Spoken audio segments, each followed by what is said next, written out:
Hello दोस्तों। तो कैसे हैं आप लोग? उम्मीद करता हूँ अच्छे होंगे। तो हम लोगों ने पिछली वीडियो में साइन इनवर्स एक्स का हमने व्यापक मान और क्या कहते हैं मुख्य मान पढ़ लिया था, ठीक है। और किस प्रकार से उसका मान निकालते हैं वो भी हमने पढ़ लिया था, किस प्रकार से उसको हल करते हैं उसके हमने एक दो उदाहरण भी किए थे। अगर आप लोगों ने वो वीडियो नहीं देखी तो पहले आप उसे देख लीजिए, उसके बाद में इसको देखिए, ठीक है। हमने चैप्टर 2 स्टार्ट किया है, पहला हमने चैप्टर ख़त्म कर लिया। अगर आप लोगों ने नहीं देखा संबंध एवं फलन, तो आप इसी चैनल की प्लेलिस्ट में जाइए, आपको पूरा समुच्च मिल जाएगा, ठीक है। चलिए, हाँ, आज मैंने आपको बताया था कि हम अगली वीडियो में कॉस एक्स और टेन एक्स और क्या कहते हैं उसके ग्राफ के बारे में भी थोड़ा डिस्कस करेंगे। तो देखो, ये मैंने बता दिया था आपको कि साइन इनवर्स का जो मुख्य मान होता है वो -π/2 से +π/2 तक होता है, ठीक है। इसे हम ये 90 हो गया हमारा, ये +90 हो गया, ये -90 हो गया। जहाँ जो देखो, एक चीज़ मैं आपको बताना थोड़ा सा रह गया था कि जो साइन इनवर्स एक्स होता है वो ये होता है इस प्रकार से, ये मैंने बता भी दिया था। खैर, साइन इनवर्स एक्स बराबर एन पाई प्लस -1 की पावर n इंटू एल्फ़ा, ये चीज़ होती है, ठीक है। और जो एल्फ़ा है वो साइन इनवर्स साइन एल्फ़ा जो है तुम्हारा, एल्फ़ा तुम्हारा कोई क्या है, कोण है। एल्फ़ा क्या है, कोण, ठीक है। तो त्रिकोणमिति की जो हमने प्रतिलोम त्रिकोणमिति की परिभाषा भी यही पढ़ी थी कि वो व्यंजक होते हैं जो कोण को क्या कहते हैं, कोण को मान में व्यक्त करते हैं, ठीक है। कोण को किसी मान में व्यक्त करते हैं, ये हमने परिभाषा भी पढ़ी थी। तो यहाँ पर मैंने ये भी बताया था कि यहाँ पर आप अल्फ़ा भी लिख सकते हो, कोई दिक्कत नहीं होगी। ये जनरल मान होता है साइन इनवर्स एक्स का, एन पाई प्लस -1 की पावर n इंटू एल्फ़ा, ठीक है। एल्फ़ा तुम्हारा कोई सा भी कोण हो गया। अच्छा देखो, आज हम पढ़ेंगे, आज जो हमारा है वो है कॉस वाला। तो देखो, जो कॉस का जनरल मान होता है, कॉस इनवर्स एक्स का जो मान होता है जनरल, वो ये होता है 2n pi plus minus alpha, ठीक है। साइन इनवर्स का आपको ये याद करके रख लेना है, ठीक है। ये इसका मैं एक्सप्लेनेशन भी दे दूंगा कि कैसे करके ये मतलब आते हैं, क्यों आते हैं, ठीक है। और देखो, कॉस इनवर्स एक्स का जो मुख्य मान होता है, साइन का -π/2 से +π/2 होता है, और जो कॉस का होता है इसे इंग्लिश में प्रिंसिपल वैल्यू कहते हैं, मुख्य मान को। तो ये जीरो से पाई के बीच में होता है, ठीक है। कहाँ से होता है, 0 से पाई के बीच में होता है कॉस इनवर्स एक्स का मुख्य मान, ठीक है। तो यहाँ पर देखो, अब कॉस इनवर्स एक्स की जगह मैं अल्फ़ा भी लिख सकता हूँ, तो 0 से अल्फ़ा और ये पाई तक तुम्हारा मान हो गया। क्लियर, यहाँ तो कोई दिक्कत नहीं है। जैसे देखो, कॉस के केस में एक उदाहरण ले लेते हैं, उससे आपको हो सकता है समझ में आ जाए अच्छे से। देखो, मान लो देखो, मुझे कॉस 60 का मान पता है, 1/2 होता है, ये मान मुझे पता है अच्छे से। अच्छा, अगर मैं बात करूँ आपको, ये मान कॉस 60 का मान ये होता है। अगर मैं आपसे बोलूँ कि कॉस कॉस -60 का मान कितना होगा, तो आप बता पाओगे? देखो, एक चीज़ मैंने आपको बता दी थी कि जो, अगर आपने ये नहीं नोट की तो आप कर लेना, आपने 11th में भी पढ़ी होगी कि कॉस माइनस थीटा बराबर, वो साइन माइनस थीटा बराबर होता है साइन थीटा। पहला पॉइंट ये है। दूसरा पॉइंट ये होता है कि कॉस माइनस थीटा बराबर होता है कॉस थीटा, ठीक है। और तीसरा पॉइंट ये होता है टेन थीटा माइनस का थीटा बराबर, ये तुम्हारा टेन थीटा होता है माइनस का, ठीक है। देखो, कॉस में सिर्फ ऐसा होता है कि जो माइनस कोण के अंदर क्या कहते हैं, कोण के साथ जो माइनस होता है वो हट जाता है। साइन और कॉस में नहीं हटता, साइन और टेन में नहीं हटता, कॉस में हट जाता है। तो देखो, यहाँ पर 60 है, कोण तुम्हारा 60 है, उसके साथ में माइनस है, तो ये कॉस में तो ये हट जाएगा, ये कॉस 60 ही आ जाएगा। और ये मान कितना होता है, 1। क्लियर, समझ में आई बात? अच्छा, ये देखो तुम्हारा कितना हो गया, ये तुम्हारा हो गया 1/2। अच्छा, एक बात आप, अगर मैं आपको बताऊं कि कॉस 60 का मान जो होता है वो 1/2 होता है, तो यहाँ से तुम देखो, कॉस 60 का मान होता है 1/2, तो 60 को इधर ही रखो, ये तो एंगल है तुम्हारा, और कॉस को उधर ले जाएंगे तो ये क्या है, कॉस इनवर्स हो जाएगा 1/2, ये हो गया। इसी प्रकार देखो अगर मैं इसको 1 मान लूँ, इसी प्रकार से मुझे पता है कि कॉस -60 का मान भी कितना होता है, 1/2 होता है। ठीक है, तो कॉस को उधर ले जाओ, -60 को इधर ही रखो, तो ये हो जाएगा कॉस इनवर्स 1/2, इसको मान लो 2। देखो आप एक चीज़ समझो, यहाँ पर कॉस जो 60 का मान है वो भी 1/2 है, और कॉस -60 का मान है वो भी 1/2 है। तो कॉस इनवर्स 1/2 का मान कितना आ रहा है, 60, और कॉस इनवर्स 1/2 का मान -60 भी आ रहा है। यहाँ पर आप देखो, यहाँ पर +60 भी है और -60 भी है। ये हर एंगल के लिए सही होगा, ये चीज़ हर एंगल के लिए सही होगा, ऐसा नहीं कि एक ही कोण के लिए सही है। जैसे मैं बोल दूँ कि कॉस 30 की वैल्यू कितनी होती है, √3/2 होती है, और अगर मैं आपसे बोलूँगा कि कॉस -30 की वैल्यू कितनी होती है, तो आप बोलोगे 1/√2 होती है। क्यों?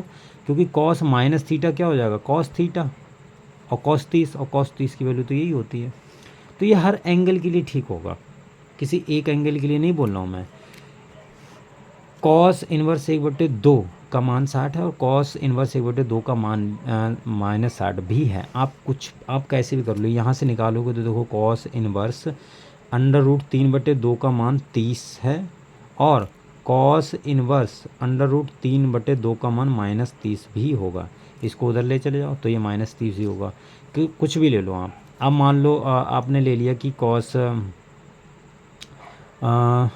मान लो 0 ले लिया, 0 की वैल्यू कितनी होती है, कॉस 0 की वैल्यू कॉस 0 की वैल्यू 90 होती है, 90।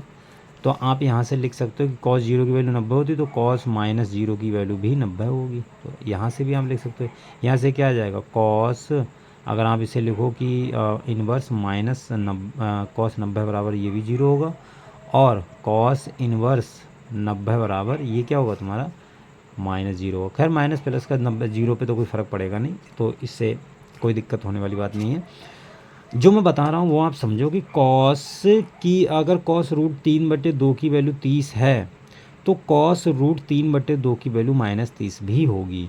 जो भी एंगल होगा, अगर वो प्लस में है, मान लो एंगल है अल्फ़ा, वो प्लस में है तो वो माइनस में भी होगा ही होगा। ये बात हमने देखो 60 के साथ भी देख ली है, 30 के साथ भी देख ली है। आप चाहें तो और भी एंगल के साथ आराम से देख सकते हो कि किसी भी एंगल, कोई भी एक एंगल होगा तो माइनस प्लस के लिए उसकी वही वैल्यू होने वाली है। ठीक है, यहाँ पर √3 के लिए 30 है, और √3 के लिए -30 भी है। यहाँ पर देखो कॉस इनवर्स 1/2 के लिए -60 है, और कॉस 1/2 के लिए +60 भी है। इसलिए जो इसका मुख्य मान होता है, वो देखो क्या होता है, कॉस इनवर्स x बराबर 2n पाई प्लस माइनस, यहाँ पर देखो क्या होता है, प्लस माइनस अल्फ़ा होता है। ये चीज़ मैं बताना चाह रहा हूँ कि प्लस माइनस क्यों लगा। ठीक है, तो प्लस माइनस इसलिए लगा है जो अभी मैंने ये आपको बताया है। ठीक है, और 2n पाई क्यों लगा है sir, 2n pi in general, n का वैल्यू तुम्हारा कहाँ से आ रहा है, n का वैल्यू तुम्हारा इंटीजर से आ रहा है। ठीक है, कहाँ से आ रहा है, इंटीजर से, पूर्णांक संख्याओं से। और ये तुम्हें पता है ये क्या होते हैं, ये तुम्हारे माइनस से इन्फिनिटी से स्टार्ट होते हैं, -2 -1 0, और ये तुम्हारा जगह 1 2 3 इस प्रकार से ये होते हैं। ठीक है, तो n का मान यहाँ रखते चले जाओगे, आपको एंगल मिलते चले जाएंगे। ठीक है, तो ये कॉस इनवर्स x के लिए था। क्लियर, ये बात आपको समझ में आई, मेरे ख्याल से समझ में आ गई होगी। देखो इसी प्रकार से tan का मान होता है। देखो जो tan का होता है, ये तीनों बातें आप ध्यान में रखना है आपको। ठीक है, ये मैं आपको समझा दे रहा हूँ, लेकिन आपको याद में रखना है ये तीनों बातें। जो tan इनवर्स का व्यापक मान होता है वो -π/2 से tan इनवर्स x, ये π/2 तक होता है। आप बोलोगे सर साइन और इसमें अंतर क्या, देखो साइन में क्या था, यहाँ पर बराबर का साइन लगा था, यहाँ पर बराबर का चिन्ह लगा था यहाँ, और इसमें क्या है, tan में यहाँ बराबर नहीं है, यानी -π/2 नहीं होगा, ये नहीं होगा, और π/2 भी नहीं होगा। लेकिन इससे क्या कहते हैं, इससे बड़े और π/2 से छोटे, -π/2 से बड़े और π/2 से छोटे, सारे के सारे tan इनवर्स के मुख्य मान में आएंगे, यानी प्रिंसिपल वैल्यू।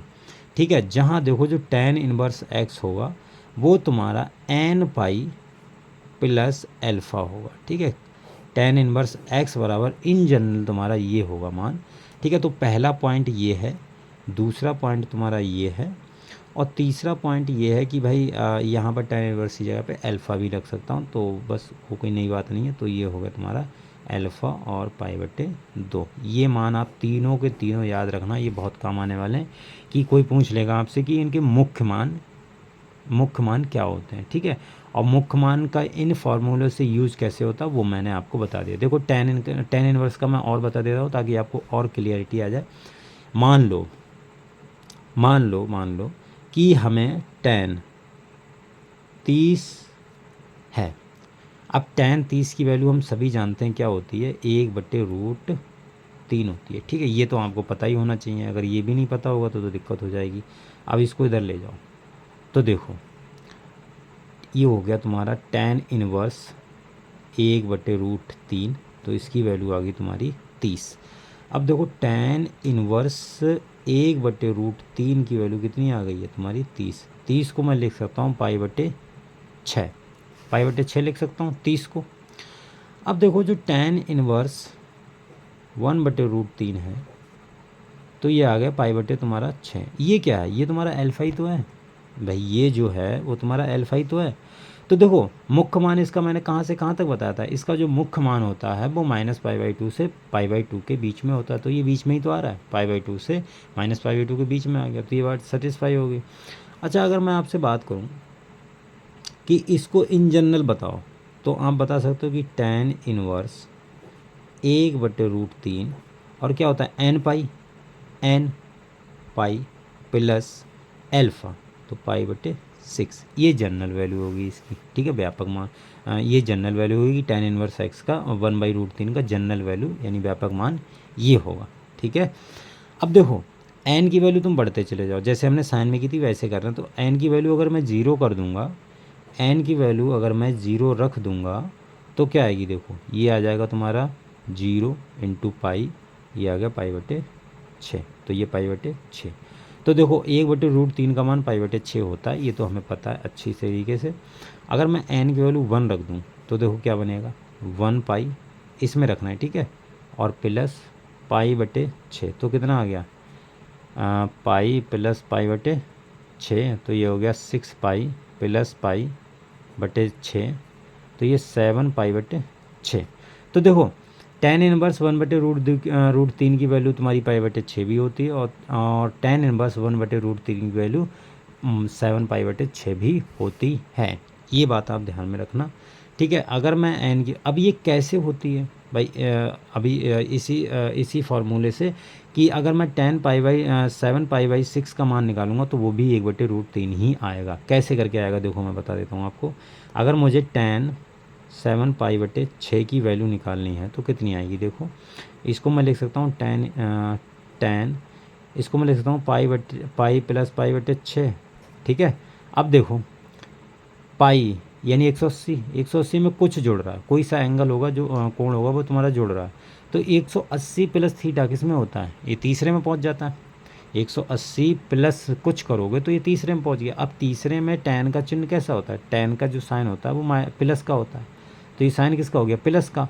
अब tan बदलता है कि नहीं बदलता है, पाई के साथ कोई भी नहीं बदलता है, तो ये तुम्हारा tan π/6 आ गया। और tan π/6 का मान कितना होता है, 1/√3, ठीक है, ये हमने सिद्ध भी कर दिया है। तो यहाँ से देखो tan को अगर मैं इधर ले जाऊँगा तो देखो ये आप पहले ऐसे लिख लो, tan 7 π/6 बराबर 1/√3 आ गया, तो 7 π/6 बराबर tan इनवर्स 1/√3, ठीक है जी। तो ये तुम्हारा हो गया। तो इन जनरल ये मान होता है, इन जनरल क्या कहते हैं, व्यापक मान क्या होता है tan का, tan इनवर्स x बराबर n पाई प्लस अल्फ़ा, ये बात आपको ध्यान रखनी, इन जनरल ये मान होता है, ठीक है।